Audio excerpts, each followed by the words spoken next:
Hello, my dear students. Myself, Dr. Amritpal Singh, and Science for Aspirants channel ਦੇਖ ਰਹੇ ਸਾਰੇ viewers ਦਾ ਬਹੁਤ-ਬਹੁਤ ਸਵਾਗਤ ਹੈ। ਸੋ ਜਿਵੇਂ ਕਿ ਤੁਹਾਨੂੰ ਪਤਾ ਹੈ ਕਿ ਅਸੀਂ ਆਪਣੇ ਪਿਛਲੇ ਲੈਕਚਰ ਦੇ ਵਿੱਚ ਵੈਨ ਡਾਇਗਰਾਮ ਦੇ ਨਾਲ ਰਿਲੇਟਡ ਕੁਝ ਕੁਐਸਚਨ ਡਿਸਕਸ ਕਰ ਰਹੇ ਸੀ। So let us discuss some more important question related to Venn diagrams. So first question is, which of the following diagram correctly represents the relationship among tennis fans, cricket players and students? ਕਿ ਸਾਨੂੰ ਤਿੰਨ ਤਰ੍ਹਾਂ ਦੇ ਜਿਹੜੇ ਅਲੱਗ-ਅਲੱਗ categories ਦਿੱਤੀਆਂ ਹੋਈਆਂ ਹਨ ਕਿ ਇੱਕ ਤਰ੍ਹਾਂ ਦੇ ਜਿਹੜੇ ਹੈਗੇ ਆ object they are tennis fans, ਕੁਝ people they are cricket players and some are students। ਹੁਣ ਇਹਦੇ ਵਿੱਚ ਸਾਨੂੰ ਪਤਾ ਹੈ ਕਿ ਜਿਹੜੇ ਟੈਨਿਸ ਫੈਨ ਹੈਗੇ ਆ ਉਹ ਸਟੂਡੈਂਟਸ ਵੀ ਹੋ ਸਕਦੇ ਆ ਅਤੇ ਉਹ ਜਿਹੜੇ ਫੈਨ ਹੈਗੇ ਆ ਟੈਨਿਸ ਫੈਨਸ ਉਹ ਕ੍ਰਿਕਟ ਪਲੇਅਰ ਵੀ ਹੋ ਸਕਦੇ ਆ। So there is some common relationship. So ਇਸੇ ਤਰ੍ਹਾਂ ਹੀ ਜਿਹੜੇ ਕ੍ਰਿਕਟ ਪਲੇਅਰਸ ਆ ਉਹ ਸਟੂਡੈਂਟਸ ਵੀ ਕ੍ਰਿਕਟ ਖੇਲ ਸਕਦੇ ਆ ਅਤੇ ਟੈਨਿਸ ਦੇ ਫੈਨ ਵੀ ਜਿਹੜੇ ਆ they can be cricket players. So ਇਹਦੇ ਵਿੱਚ ਤੁਸੀਂ ਦੇਖੋਗੇ ਕਿ suppose this is representing tennis fans and this is representing students and this is representing cricket players। So this is common कि students they can be tennis fans, student can be cricket players, similarly cricket players they can be tennis fans, they can be students। So these things they are common, they are sharing some common relationship among all। So the best option among this is option number 1। Second question is, which of the following diagrams correctly represents the relationship among smokers, bidi smokers and cancer patients। ਹੁਣ ਸਮੋਕਰਸ ਜਿਹੜੇ ਹੈਗੇ ਆ ਸਮੋਕਰਸ ਬਹੁਤ ਤਰ੍ਹਾਂ ਦੇ ਹੋ ਸਕਦੇ ਆ। They can be bidi smoker, they can be cigar smokers, so they can B ਹੁੱਕਾ ਸਮੋਕਰਸ ਕਿ ਹੁੱਕਾ ਪੀਣ ਵਾਲੇ ਵੀ ਸਮੋਕਰ ਹੋ ਸਕਦੇ ਆ। ਸੋ ਸਮੋਕਰਸ ਜਿਹੜਾ ਆ it is a larger object. So ਉਹਦੇ ਵਿੱਚ ਬੀੜੀ ਸਮੋਕਰਸ ਜਿਹੜੇ ਆ so that is the subset of smokers. So suppose this is representing smokers and this is representing BD smokers। ਹੁਣ ਉਹਦੇ ਵਿੱਚ ਜਿਹੜੇ ਕੈਂਸਰ ਪੇਸ਼ੈਂਟਸ ਹੈਗੇ ਆ ਸੋ ਕੈਂਸਰ ਪੇਸ਼ੈਂਟ ਜਿਹੜੇ ਆ ਉਹ ਸਮੋਕਰਸ ਵੀ ਹੋ ਸਕਦੇ ਆ, ਉਹ ਜਿਹੜੇ ਆ ਉਹ ਹੋ ਸਕਦਾ ਕਿ ਉਹ ਜਿਹੜੇ ਆ ਸਮੋਕ ਨਾ ਕਰਦੇ ਹੋਣ। So there is something common. So cancer patients they can be smokers,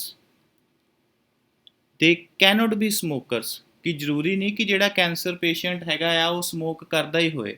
ਸੋ ਹੋ ਸਕਦਾ ਹੈ ਕਿ ਉਹ ਸਮੋਕ ਨਹੀਂ ਵੀ ਕਰਦਾ ਫਿਰ ਵੀ ਕੈਂਸਰ ਪੇਸ਼ੈਂਟ ਜਿਹੜਾ ਆ ਉਹ ਹੋ ਸਕਦਾ ਹੈ। ਸੋ ਇਹਦੇ ਵਿੱਚ ਜਿਹੜੀ ਬੈਸਟ ਵੈਨ ਡਾਇਗਰਾਮ ਜਿਹੜੀ ਇਸ ਤਰ੍ਹਾਂ ਦੀ ਜਿਹੜੀ ਰਿਪਰਜੈਂਟੇਸ਼ਨ ਨੂੰ ਸ਼ੋ ਕਰ ਰਹੀ ਆ so that is option number 2। So second is the correct answer. So 3rd ਤੋਂ 7 ਤੱਕ ਸਾਨੂੰ ਕੁਝ ਡਾਇਰੈਕਸ਼ਨਸ ਦਿੱਤੀਆਂ ਹੋਈਆਂ ਹਨ। ਉਹ ਕੀ ਕਹਿ ਰਹੇ ਹਨ? ਇਨ the following diagrams 3 classes of populations are represented by 3 figures। ਸਾਨੂੰ 3 ਤਰ੍ਹਾਂ ਦੀਆਂ ਫਿਗਰਸ ਦਿੱਤੀਆਂ ਹੋਈਆਂ ਹਨ। ਇੱਕ ਸਰਕਲ ਦਿੱਤਾ ਹੋਇਆ ਹੈ, ਇੱਕ ਟਰਾਇੰਗਲ ਦਿੱਤੀ ਹੋਈ ਹੈ ਐਂਡ ਇੱਕ ਸਕੁਏਅਰ ਦਿੱਤਾ ਹੋਇਆ। ਸੋ ਟਰਾਇੰਗਲ ਰਿਪਰਜੈਂਟਸ ਦੀ ਸਕੂਲ ਟੀਚਰਸ। ਟਰਾਇੰਗਲ ਜਿਹੜੀ ਆ ਉਹ ਕਿਹਨੂੰ ਰਿਪਰਜੈਂਟ ਕਰ ਰਹੀ ਆ? ਸਕੂਲ ਟੀਚਰਸ ਨੂੰ। So I will write it here. So school teachers. Square represents married person. So square ਜਿਹੜਾ ਹੈ ਉਹ ਮੈਰਿਡ ਪਰਸਨਸ ਨੂੰ ਰਿਪਰਜੈਂਟ ਕਰ ਰਿਹਾ ਹੈ and circle represents person living in joint families ਕਿ ਜਿਹੜੇ ਜੁਆਇੰਟ ਫੈਮਲੀਜ਼ ਦੇ ਵਿੱਚ ਪਰਸਨ ਰਹਿੰਦੇ ਹਨ। ਹੁਣ 3rd ਕੁਐਸਚਨ ਕੀ ਹੈ? Married persons living in joint families but not working as teacher. So ਉਹ ਵਾਲੀ ਆਪਸ਼ਨ ਆਪਾਂ ਲੱਭਣੀ ਹੈ ਕਿ ਜਿਹੜੇ ਮੈਰਿਡ ਪਰਸਨਸ ਵੀ ਹੋਣ ਤੇ ਜਿਹੜੇ ਜੁਆਇੰਟ ਫੈਮਲੀਜ਼ ਦੇ ਵਿੱਚ ਵੀ ਰਹਿੰਦੇ ਹੋਣ। ਸੋ ਸਰਕਲ ਜਿਹੜਾ ਹੈ ਉਹ ਜੁਆਇੰਟ ਫੈਮਲੀਜ਼ ਨੂੰ ਰਿਪਰੈਜ਼ੈਂਟ ਕਰ ਰਿਹਾ। ਹੁਣ ਇਹਦੇ ਵਿੱਚ ਬਟ ਦੇ ਕੈਨੋਟ ਬੀ ਟੀਚਰਸ। ਟੀਚਰਸ ਕਿਹੜੇ ਆ? ਟੀਚਰਸ ਜਿਹੜੇ ਹੈਗੇ ਆ ਉਹ ਟ੍ਰਾਇੰਗਲ ਆ, ਕਿ ਉਹ ਟ੍ਰਾਇੰਗਲ ਦੇ ਵਿੱਚ ਨਹੀਂ ਹੋਣੇ ਚਾਹੀਦੇ। ਸੋ ਉਹ ਟ੍ਰਾਇੰਗਲ ਦੇ ਵਿੱਚ ਨਹੀਂ ਹੋਣੇ ਚਾਹੀਦੇ, ਯਾਨੀ ਕਿ ਦੇ can B common in circle ਤੇ ਸਕੇਅਰ। ਸਰਕਲ ਤੇ ਸਕੇਅਰ ਦੇ ਵਿੱਚ ਇੱਕ ਹੀ ਚੀਜ਼ ਕਾਮਨ ਹੈਗੀ ਆ ਜਿਹੜੀ ਟ੍ਰਾਇੰਗਲ ਦੇ ਵਿੱਚ ਨਹੀਂ ਹੈਗੀ, that is D. So D ਜਿਹੜਾ ਹੈ ਇਹਦੇ ਵਿੱਚ ਕਰੈਕਟ ਆਪਸ਼ਨ ਹੈ, that is option number 3। So D ਕਿਹਨੂੰ ਰਿਪਰੈਜ਼ੈਂਟ ਕਰ ਰਿਹਾ ਹੈ? It is representing married persons which are living in joint families but not working as teachers. So fourth question is, persons who live in joint families are unmarried and who do not work as teachers. ਸੋ ਉਹ ਵਾਲੇ person ਜਿਹੜੇ joint families ਦੇ ਵਿੱਚ ਰਹਿ ਰਹੇ ਆ ਇਕੱਲੇ but unmarried ਆ। ਸੋ ਅਨਮੈਰਿਡ ਦਾ ਮਤਲਬ ਕੀ ਆ ਕਿ ਉਹ ਸਕੇਅਰ ਦੇ ਵਿੱਚ ਵੀ ਨਹੀਂ ਹੋਣੇ ਚਾਹੀਦੇ ਤੇ ਉਹ ਟ੍ਰਾਇੰਗਲ ਦੇ ਵਿੱਚ ਵੀ ਨਹੀਂ ਹੋਣੇ ਚਾਹੀਦੇ। ਹੂ do not work as teacher. So square ਤੇ ਟ੍ਰਾਇੰਗਲ ਨੂੰ ਛੱਡ ਕੇ ਉਹ ਵਾਲੀ ਜਿਹੜੀ ਆਪਾਂ ਨੰਬਰ ਲੱਭਣਾ ਹੈ ਜਿਹੜਾ ਕੱਲਾ ਸਰਕਲ ਦੇ ਵਿੱਚ ਰਿਪਰੈਜ਼ੈਂਟ ਕਰਦਾ ਹੋਏ। ਸੋ ਉਹ ਵਾਲਾ ਨੰਬਰ ਕਿਹੜਾ ਹੈ ਜਿਹੜਾ ਨਾ ਤੇ ਟ੍ਰਾਇੰਗਲ ਦੇ ਵਿੱਚ ਹੈ ਤੇ ਨਾ ਹੀ ਉਹ ਸਕੇਅਰ ਦੇ ਵਿੱਚ ਹੈ, ਜਦ ਕਿ it is only in circles. So that is option E. So ਇਹਦੇ ਵਿੱਚ ਈ ਕਿੱਥੇ ਹੈ? So that is in third option. So fourth ਦਾ ਜਿਹੜਾ ਕਰੈਕਟ ਆਨਸਰ ਹੈ that is option number 3। So fifth question is married teachers living in joint families. So married teacher ਜਿਹੜੇ ਆ ਸੋ ਉਹ ਜਿਹੜੇ ਕਿ ਜੁਆਇੰਟ ਫੈਮਲੀਜ਼ ਦੇ ਵਿੱਚ ਰਹਿ ਰਹੇ ਆ। ਸੋ ਜਿਵੇਂ ਕਿ ਤੁਹਾਨੂੰ ਪਤਾ ਹੈ ਕਿ ਟ੍ਰਾਇੰਗਲ ਜਿਹੜੀ ਹੈ ਉਹ ਟੀਚਰਸ ਨੂੰ ਰਿਪਰੈਜ਼ੈਂਟ ਕਰ ਰਹੀ ਹੈ, ਸਕੇਅਰ ਜਿਹੜਾ ਹੈ ਮੈਰਿਡ ਪਰਸਨਸ ਨੂੰ ਰਿਪਰੈਜ਼ੈਂਟ ਕਰ ਰਿਹਾ ਹੈ ਐਂਡ ਸਰਕਲ ਜਿਹੜਾ ਹੈ ਉਹ ਜੁਆਇੰਟ ਫੈਮਲੀਜ਼ ਨੂੰ ਰਿਪਰੈਜ਼ੈਂਟ ਕਰ ਰਿਹਾ। ਹੁਣ ਇਹਦੇ ਵਿੱਚ ਸਾਨੂੰ ਕੀ ਕਿਹਾ ਹੈ? ਸੋ ਮੈਰਿਡ ਟੀਚਰਸ। ਸੋ ਮੈਰਿਡ ਟੀਚਰ ਜਿਹੜੇ ਕਿ ਟ੍ਰਾਇੰਗਲ ਤੇ ਸਕੇਅਰ ਦੇ ਵਿੱਚ ਹੋਣੇ ਚਾਹੀਦੇ ਆ and living in joint families, ਤੇ ਜਿਹੜੇ ਉਹ ਜੁਆਇੰਟ ਫੈਮਲੀਜ਼ ਦੇ ਵਿੱਚ ਵੀ ਰਹਿ ਰਹੇ ਆ, ਯਾਨੀ ਕਿ ਜਿਹੜੇ ਤਿੰਨਾਂ ਨੂੰ ਕਾਮਨ ਹੈਗੇ ਆ। ਸੋ ਤਿੰਨਾਂ ਦੇ ਵਿੱਚ ਜਿਹੜੀ ਪਲੇਸ ਜਿਹੜਾ ਪੁਆਇੰਟ ਕਾਮਨ ਹੈ ਦੈਟ ਇਜ਼ ਬੀ ਜਿਹੜੀ ਹੈ। So that is common among all. ਉਹ ਜੁਆਇੰਟ ਫੈਮਲੀਜ਼ ਵੀ ਹੈ, ਉਹ ਮੈਰਿਡ ਵੀ ਹੈ ਤੇ ਉਹ ਟੀਚਰ ਵੀ ਹੈ। ਸੋ ਦੈਟ ਇਜ਼ ਬੀ ਕਿੱਥੇ ਲਾਈ ਕਰ ਰਿਹਾ ਹੈ? So B is at place number 2। So option 2 is the correct answer for this question. So next question is school teachers who are married. So school teachers triangle ਜਿਹੜੇ ਕਿ married ਹੈਗੇ ਆ, ਜਿਹੜਾ ਟ੍ਰਾਇੰਗਲ ਤੇ ਸਕੇਅਰ ਦੇ ਵਿੱਚ lie ਕਰ ਰਿਹਾ ਹੈ but not live in joint families, ਤੇ ਜਿਹੜਾ ਸਰਕਲ ਦੇ ਵਿੱਚ ਨਹੀਂ ਹੋਣਾ ਚਾਹੀਦਾ। ਸੋ ਉਹ ਕਿਹੜਾ ਹੈ ਅੱਖਰ ਜਿਹੜਾ ਟ੍ਰਾਇੰਗਲ ਤੇ ਸਕੇਅਰ ਦੇ ਵਿੱਚ ਕਾਮਨ ਹੈ? ਸੋ ਦੈਟ ਇਜ਼ ਸੀ ਜਿਹੜਾ ਹੈ ਉਹ ਟ੍ਰਾਇੰਗਲ ਦੇ ਵਿੱਚ ਵੀ ਲਾਈ ਕਰ ਰਿਹਾ ਹੈ ਤੇ ਸਕੇਅਰ ਦੇ ਵਿੱਚ ਵੀ ਲਾਈ ਕਰ ਰਿਹਾ ਹੈ but it is out of circle. So option number first is the correct answer for this question. Seventh question is school teachers who are neither married nor do live in joint families. ਸੋ ਉਹ ਵਾਲੇ ਇਕੱਲੇ teachers ਜਿਹੜੇ ਨਾ ਤੇ married ਹੈਗੇ ਆ, ਜਿਹੜੇ joint families ਦੇ ਵਿੱਚ ਵੀ ਨਹੀਂ ਰਹਿ ਰਹੇ। ਸੋ ਉਹ ਵਾਲੇ ਆਪਾਂ ਅੱਖਰ ਲੱਭਣਾ ਹੈ ਜਿਹੜਾ ਕੱਲਾ ਟ੍ਰਾਇੰਗਲ ਦੇ ਵਿੱਚ ਲਾਈ ਕਰ ਰਿਹਾ ਹੈ। ਸੋ ਟ੍ਰਾਇੰਗਲ ਦੇ ਵਿੱਚ ਜਿਹੜਾ ਕੱਲਾ ਲਾਈ ਕਰ ਰਿਹਾ ਹੈ ਸੋ ਦੈਟ ਇਜ਼ ਅੱਖਰ F. So first option is the correct answer for question number 7. So next 8th question is in a dinner party both fish and meat were served. ਇੱਕ ਡਿਨਰ ਪਾਰਟੀ ਦੇ ਵਿੱਚ fish ਤੇ meat ਸਰਵ ਕੀਤਾ ਗਿਆ। Some took only fish and some only meat. So some people who took fish and some people who took meat. So there are some vegetarians who did not accept either. ਸੋ ਵੈਜੀਟੇਰੀਅਨਸ ਜਿਨ੍ਹਾਂ ਨੇ ਕੁਛ ਨਾ ਤੇ fish ਲਈ ਤੇ ਨਾ ਹੀ meat ਲਿਆ। ਦੀ rest accepted both fish and meat. ਹੁਣ ਇਹਦੇ ਵਿੱਚ ਤੁਸੀਂ ਦੇਖੋ ਕਿ ਦਿਸ circle that is representing a marriage party, this big circle, so this is representing those people who ate fish only, and this is representing who eat meat only. And यह जिहड़ा circle है ये वाला सर्कल जिहड़ा है वो दोवां दे नालों अलग है। So these representing vegetarians and this is common. ये ਉਹ वाले लोग हैगे आ जिन्हां ने फिश भी लई ते जिन्हां ने मीट भी लिया। So the rest accepted both fish and meat. So these are both people who eat fish as well as meat. So ਇਹਨਾਂ ਦੇ ਵਿੱਚੋਂ correct ਜਿਹੜੀ Venn diagram ਹੈ which is representing this representation. So option first is the correct answer for this question. Next 9 to 11 ਸਾਨੂੰ directions ਦਿੱਤੀਆਂ ਹੋਈਆਂ ਹਨ। ਇੱਕ ਵੈਨ ਡਾਇਗਰਾਮ ਦਿੱਤੀ ਹੋਈ ਹੈ। So this circle it is representing history students, this is representing geography student, this circle it is representing science student, and this circle it is representing mathematics students. So ninth question is the number of students who took any three of the above subjects. So ਉਹ ਵਾਲੇ students ਜਿਨ੍ਹਾਂ ਨੇ 3 subject ਲਏ। ਸੋ ਇਹਦੇ ਵਿੱਚ ਤੁਸੀਂ ਦੇਖੋਗੇ ਕਿ 20 ਜਿਹੜਾ ਹੈ ਉਹ ਚਾਰਾਂ ਸਰਕਲਸ ਦੇ ਵਿੱਚ ਕਾਮਨ ਹੈਗਾ ਆ। So it cannot B the option. ਸੋ ਇਹ ਜਿਹੜਾ 18 ਹੈ so it is common among mathematics, science and history. So this 13 it is again common for 3। ਅਸੀਂ 3 ਵਾਲਾ ਲੱਭਣਾ ਹੈ ਜਿਨ੍ਹਾਂ ਨੇ 3 ਸਬਜੈਕਟ ਲਏ। So this is common for mathematics, history and geography. Again this 18 number it is common for science, geography and history, and this 13 number it is common for mathematics, science and geography. So ਇਹਨਾਂ ਨੂੰ ਆਪਾਂ add ਕਰ ਦਾਂਗੇ। So this comes out to be 62. So ਇਹਨਾਂ ਦੇ ਵਿੱਚੋਂ ਉਹ ਕਿੰਨੇ ਸਟੂਡੈਂਟਸ ਹੈਗੇ ਆ ਜਿਨ੍ਹਾਂ ਨੇ any 3 subjects ਜਿਹੜੇ ਲਏ ਹੈਗੇ ਆ, that is number 62. 10th question is number of students who took both history and geography among other subjects. So ਇਹਨਾਂ ਦੇ ਵਿੱਚੋਂ ਉਹ ਵਾਲੇ ਸਟੂਡੈਂਟਸ ਜਿਨ੍ਹਾਂ ਨੇ ਹਿਸਟਰੀ ਤੇ ਜੀਓਗ੍ਰਾਫੀ ਜਿਹੜੀ ਹੈ ਉਹ ਕੰਪਲਸਰੀ ਲਈ ਹੈ ਬਾਕੀ ਸਬਜੈਕਟਾਂ ਦੇ ਨਾਲ ਵੀ। ਸੋ ਹਿਸਟਰੀ ਤੇ ਜੀਓਗ੍ਰਾਫੀ ਜਿਹੜੀ ਹੈ ਉਹ ਤੁਸੀਂ ਦੇਖ ਸਕਦੇ ਹੋ ਕਿ ਕਿਹੜੇ ਕਿਹੜੇ ਸਰਕਲ ਦੇ ਵਿੱਚ ਲਾਈ ਕਰ ਰਹੀ ਹੈ। So let me arrange this.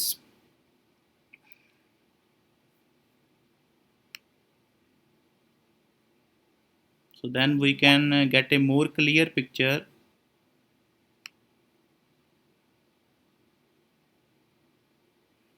ਸੋ ਇਹਨਾਂ ਦੇ ਵਿੱਚੋਂ ਤੁਸੀਂ ਦੇਖ ਸਕਦੇ ਹੋ ਕਿ ਜਿਹੜਾ 20 ਹੈ ਸੋ ਦੈਟ ਇਜ਼ ਉਹ ਹਿਸਟਰੀ ਤੇ ਜੀਓਗ੍ਰਾਫੀ ਵਾਲੇ ਸਰਕਲ ਦੇ ਵਿੱਚ ਲਾਈ ਕਰ ਰਿਹਾ ਹੈ। So this 13 it is again lying in history and geography among other subjects ਜਿਨ੍ਹਾਂ ਨੇ ਬਾਕੀ ਸਬਜੈਕਟਸ ਵੀ ਲਏ ਹਨ। So this 12 again it is lying common in history and geography, and this 18 it is again common in history and geography. So ਇਹਨਾਂ ਆਪਾਂ ਚਾਰਾਂ ਨੂੰ ਐਡ ਕਰ ਦਾਂਗੇ 13 plus 12 plus 20 plus 18, so 25 45 63. So 10th ਦਾ ਜਿਹੜਾ ਹੈ so that is answer is 63. So option second is the correct answer. So ਇਹ ਉਹ ਵਾਲੇ ਸਟੂਡੈਂਟਸ ਹਨ ਜਿਨ੍ਹਾਂ ਨੇ ਹਿਸਟਰੀ ਤੇ ਜੀਓਗ੍ਰਾਫੀ ਕੰਪਲਸਰੀ ਲਈ ਹੈ along with other subjects. So 11th question is which subject was taken by largest number of students.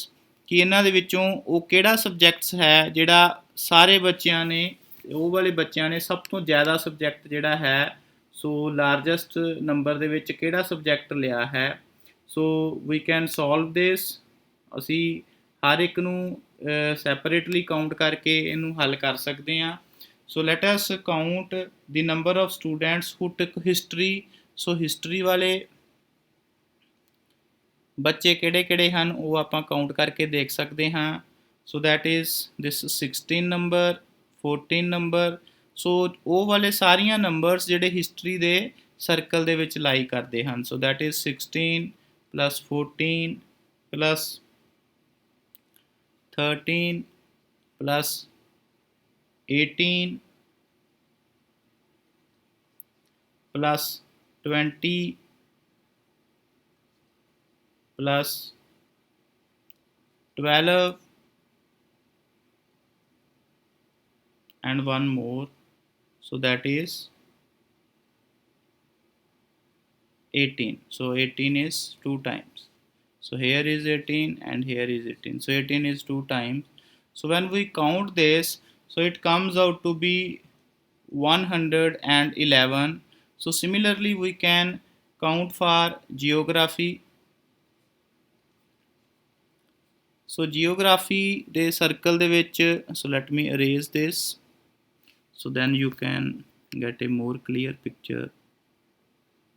So geography ਦੇ ਵਿੱਚ ਜਿਹੜੇ ਬੱਚਿਆਂ ਨੇ ਲਏ ਹਨ, ਸੋ ਉਹਨੂੰ ਵੀ ਆਪਾਂ ਦੇਖ ਲਾਂਗੇ ਕਿ ਜਿਹੜੇ ਜੀਓਗ੍ਰਾਫੀ ਦੇ ਸਰਕਲ ਦੇ ਵਿੱਚ ਲਾਈ ਕਰਦੇ ਹਨ। ਸੋ ਇਹ ਸਰਕਲ ਦੇ ਵਿੱਚ ਕਿਹੜੇ ਨੰਬਰ ਲਾਈ ਕਰਦਾ ਹੈ। So that is number 9 plus 16 plus 13 plus 20 plus 13 2 times plus 12 plus 18. So total number is 101. And similarly number of students who took science, so science वाले circle ਦੇ ਵਿੱਚ ਕਿਹੜਾ ਨੰਬਰ ਜਿਹੜਾ ਹੈ ਉਹ ਲਾਈ ਕਰਦਾ ਹੈ, ਉਹ ਅਸੀਂ ਕਾਊਂਟ ਕਰ ਸਕਦੇ ਹਾਂ। 19 plus 15 plus 18 plus 20 plus 18 plus 16 plus 13, and this comes out to be 119. And similarly you can count for number of students who took mathematics, ਜਿਹੜਾ mathematics ਦੇ circle ਦੇ ਵਿੱਚ ਲਾਈ ਕਰਦਾ ਹੈ। so that is 9 plus 14 plus 13 plus 20 plus 13 plus 15 plus 18, and that comes out to be 112. and ਇਹਨਾਂ ਦੇ ਵਿੱਚੋਂ which subject was taken by largest number of students, and you can see that 119, that is the science subject, it has been taken by largest number of students. So second option is the correct answer. So next 12 ਤੋਂ 16 questions ਤੱਕ ਸਾਨੂੰ ਕੁਝ directions ਦਿੱਤੀਆਂ ਹੋਈਆਂ ਹਨ। ਸੋ that is choose the Venn diagram which best illustrates the 3 given classes. ਸਾਨੂੰ 3 ਤਰ੍ਹਾਂ ਦੀਆਂ ਕਲਾਸਿਸ ਦਿੱਤੀਆਂ ਹੋਈਆਂ ਹਨ, ਉਹਨਾਂ ਤੋਂ ਆਪਾਂ ਬੈਸਟ ਜਿਹੜੀ ਹੈ ਵੈਨ ਡਾਇਗਰਾਮ ਜਿਹੜੀ ਹੈ ਕਿਹਨੂੰ ਰਿਪਰੈਜ਼ੈਂਟ ਵਧੀਆ ਕਰ ਰਹੀ ਹੈ, ਸੋ ਉਹ ਆਪਾਂ ਫਾਈਂਡ ਆਊਟ ਕਰਨੀ ਹੈ। So 12th question is citizens, educated and man. ਹੁਣ ਇਹਦੇ ਵਿੱਚ ਤੁਸੀਂ ਦੇਖ ਸਕਦੇ ਆ ਕਿ ਜਿਹੜੇ men ਹੈਗੇ ਆ, so they are the citizens. So citizens, they are the subset. So this is men and these are citizens. So men lie all across world. So men हर जगह lie करते हैं. So citizens, so that is the subset of men. So this is men and this represents citizens. ਹੁਣ ਉਹਨਾਂ ਦੇ ਵਿੱਚੋਂ ਜ਼ਰੂਰੀ ਨਹੀਂ ਕਿ ਸਾਰੇ ਸਿਟੀਜ਼ਨਸ ਜਿਹੜੇ ਆ ਉਹ ਐਜੂਕੇਟਡ ਹੋਣਗੇ। ਸੋ ਕੁਛ ਸਿਟੀਜ਼ਨਸ ਜਿਹੜੇ ਆ, ਕੁਛ ਮੈਨ ਜਿਹੜੇ ਆ ਉਹ ਅਨਐਜੂਕੇਟਡ ਵੀ ਹੋ ਸਕਦੇ ਆ। So this is some common relationship. So this is educated and some are citizens and some are not citizens. So ਇਹਨਾਂ ਦੇ ਵਿੱਚੋਂ ਜਿਹੜੀ ਬੈਸਟ ਵੈਨ ਡਾਇਗਰਾਮ ਇਸ ਨੂੰ ਰਿਪਰੈਜ਼ੈਂਟ ਕਰ ਰਹੀ ਹੈ, so that is Venn diagram second. So figure 2 is the correct answer. So 13 ਜਿਹੜਾ ਹੈ that is sun, moon and star. So ਜਿਵੇਂ ਸਾਨੂੰ ਸਾਰਿਆਂ ਨੂੰ ਪਤਾ ਹੈ ਕਿ there are many stars which are present in the universe and sun is also a star. ਕਿ ਸਾਡਾ ਜਿਹੜਾ sun ਹੈਗਾ ਆ ਉਹ ਵੀ ਇੱਕ ਸਟਾਰ ਹੈ। ਸੋ ਇਹਦਾ ਮਤਲਬ ਜਿਹੜਾ sun ਹੈ that is the subset of star and ਜਿਹੜਾ moon ਹੈ ਉਹਦਾ ਜਿਹੜਾ ਹੈ ਕੁਛ ਵੀ sun ਅਤੇ star ਨਾਲ relationship ਨਹੀਂ ਹੈ that is the natural satellite of earth so moon it has no relationship with sun and star ਸੋ ਇਹਨਾਂ ਦੇ ਵਿੱਚੋਂ ਜਿਹੜੀ ਫਿਗਰ ਇਸ ਨੂੰ ਬੈਸਟ ਰਿਪਰੈਜ਼ੈਂਟ ਕਰ ਰਹੀ ਹੈ ਸੋ that is figure number 1. So 14th question is Mercury, Mars and planet. ਹੁਣ ਸਾਨੂੰ ਪਤਾ ਹੈ ਕਿ ਮਰਕਰੀ ਵੀ ਇੱਕ ਪਲੈਨਟ ਹੈ ਐਂਡ ਮਾਰਸ ਵੀ ਇੱਕ ਪਲੈਨਟ ਹੈ so planet it is a big object so ਇਹਦੇ ਵਿੱਚ ਮਰਕਰੀ ਜਿਹੜਾ ਹੈ that is the subset of planet and Mars it is also the subset of planet but Mercury ਤੇ Mars ਦਾ ਆਪਸ ਦੇ ਵਿੱਚ ਕੁਛ ਵੀ ਜਿਹੜਾ ਹੈ ਡਾਇਰੈਕਟ ਰਿਲੇਸ਼ਨ ਨਹੀਂ ਹੈ ਸੋ ਇਹਦੀ ਜਿਹੜੀ ਬੈਸਟ ਆਪਸ਼ਨ ਹੈ ਉਹ representation that is figure number 5 ਜਿਹੜੀ ਹੈ ਉਹ ਇਹਨੂੰ ਰਿਪਰੈਜ਼ੈਂਟ ਕਰ ਰਹੀ ਹੈ ਸੋ 15th question is water, atmosphere and hydrogen ਸੋ ਇਹਦੇ ਵਿੱਚ ਹਾਈਡਰੋਜਨ ਜਿਹੜਾ ਹੈ it is constituent of both water and atmosphere hydrogen ਜਿਹੜਾ ਹੈ ਉਹ ਪਾਣੀ ਦੇ ਵਿੱਚ ਵੀ ਪ੍ਰੈਜ਼ੈਂਟ ਹੈ H2O ਐਂਡ ਜਿਹੜਾ ਉਹ ਐਟਮੋਸਫੀਅਰ ਦੇ ਵਿੱਚ ਵੀ ਪ੍ਰੈਜ਼ੈਂਟ ਹੈ ਐਂਡ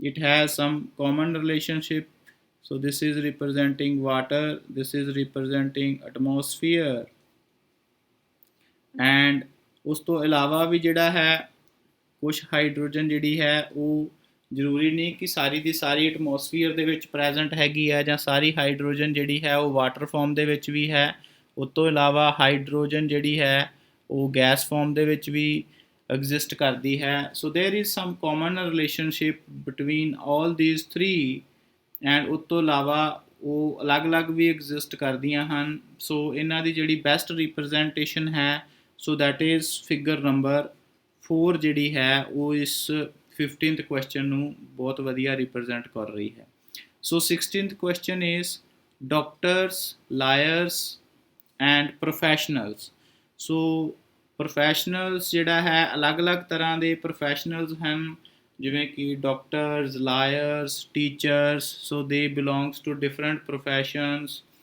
inspectors ਸੋ ਇਹਨਾਂ ਦੇ ਵਿੱਚ ਸੋ professional ਜਿਹੜਾ ਹੈ it is a big object and professional ਜਿਹੜੇ ਆ ਉਹਦੇ ਵਿੱਚ ਡਾਕਟਰ ਵੀ ਆਉਂਦੇ ਹਨ ਲਾਇਰਸ ਵੀ ਆਉਂਦੇ ਹਨ ਬਟ ਡਾਕਟਰਸ ਅਤੇ ਲਾਇਰਸ ਦਾ ਆਪਸ ਦੇ ਵਿੱਚ ਕੋਈ ਵੀ ਜਿਹੜਾ ਹੈ ਉਹ ਰਿਲੇਸ਼ਨ ਨਹੀਂ ਹੈ ਦੋਨੇ ਅਲੱਗ-ਅਲੱਗ ਜਿਹੜੇ ਹੈਗੇ ਆ ਉਹ ਪ੍ਰੋਫੈਸ਼ਨ ਹੈਗੇ ਆ so doctor and lawyers so they are subset of professionals and ਜਿਹੜੀ 16th question ਨੂੰ ਫਿਗਰ ਰਿਪਰੈਜ਼ੈਂਟ ਕਰ ਰਹੀ ਹੈ ਸੋ that is figure number 5 ਸੋ ਹੁਣ ਆਈ ਥਿੰਕ ਕਿ ਤੁਹਾਨੂੰ ਜਿਹੜਾ ਹੈ ਇੱਦਾਂ ਦੇ ਕੁਐਸਚਨਸ ਤੋਂ ਪਤਾ ਲੱਗ ਗਿਆ ਹੋਏਗਾ ਕਿ ਵੈਨ ਡਾਇਗਰਾਮ ਦੇ ਵਿੱਚ ਸਾਨੂੰ ਕਿਸ ਤਰ੍ਹਾਂ ਦੇ ਜਿਹੜੇ ਕੁਐਸਚਨ ਆ ਸਕਦੇ ਹਨ ਇਹ ਤੋਂ ਇਲਾਵਾ ਹੋਰ ਜਿਹੜੀਆਂ ਪ੍ਰੋਬਲਮਸ ਰਹਿ ਗਈਆਂ ਹਨ ਉਹ ਆਪਾਂ ਨੈਕਸਟ ਲੈਕਚਰ ਦੇ ਵਿੱਚ ਲਾਸਟ ਲੈਕਚਰ ਦੇ ਵਿੱਚ ਡਿਸਕਸ ਕਰਾਂਗੇ ਸੋ these are some practice questions so students you try to solve these 10 questions and I will put the answers in the description and we will discuss this video about these 10 questions in our next lecture so till then goodbye take care